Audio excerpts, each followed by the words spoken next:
Draga zbrana družba, jaz sem samo še za nekaj sekund prišla nazaj, ker sem dobila eno res lepo nalogo, ki je nihče od nas ne bo nikoli pozabil in to se ne zgodi vsak dan, sploh se pa ne zgodi na vsakem silvestrovanju in samo tukaj v Mariboru nocoj se bo zgodilo ravno to pred vsemi vami, pred vsemi nami.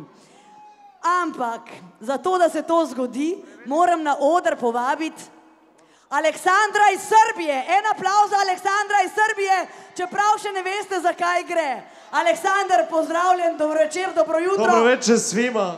Beseda je tvoja. Dobro večer. Zdravo Slovenijo, zdravo Maribor. Ja bih zamolio gospođicu Jasminu Šauprl da se pojave ovde na bini.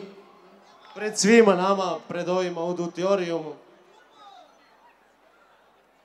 Molim te, Jasmina, dođi vamo.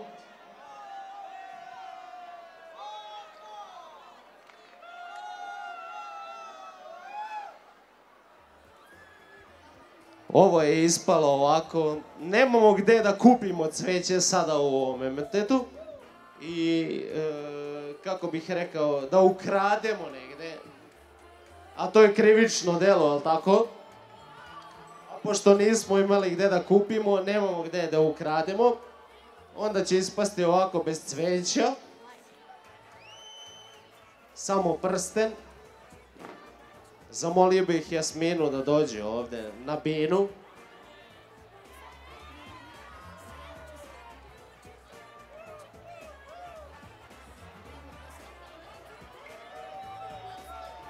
Ako ne dođe, ja ću se izblamirati, nema veze. To je nebitno.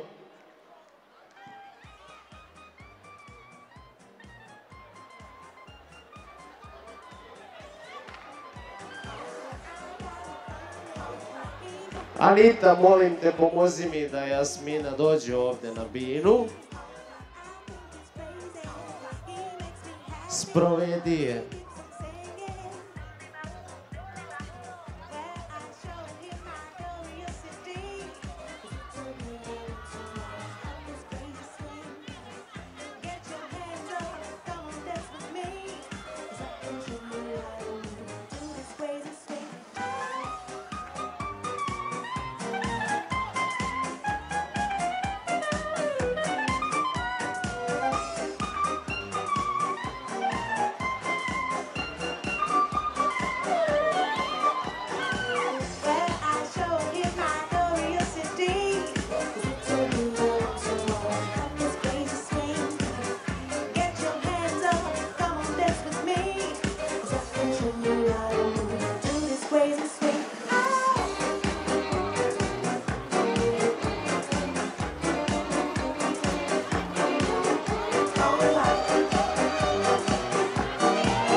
Nadamo se da će se mlada gospođica pojaviti uskoro. Ako ne, ništa, nemamo celo veče ovde. Da ne gubimo vreme. Ja ću se izblamirati ovako pred ovolikim auditorijom ovde. Ali sam ipak, kako da kažem, skupio hrabrosti da kažem da mi ta devojka znači mnogo i da ja nju puno volim i da mi ona puno znači.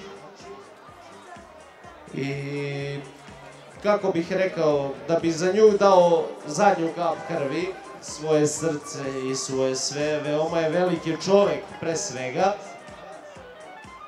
I nisam znao gde da nađem ružu u ovom momentu, niti gde da odem da ukradem jebenu ružu, jer vreme kao što jeste, ruža nema, a i cvećare su zatvorene, vrtnice kako vi zovete to ovde na slovenskom. Tako da ostalo je samo prsten. Draga devojko, Jasmina, pojavi se ovde. Ako ne, ništa, idem kući, jebi ga. Ali toliko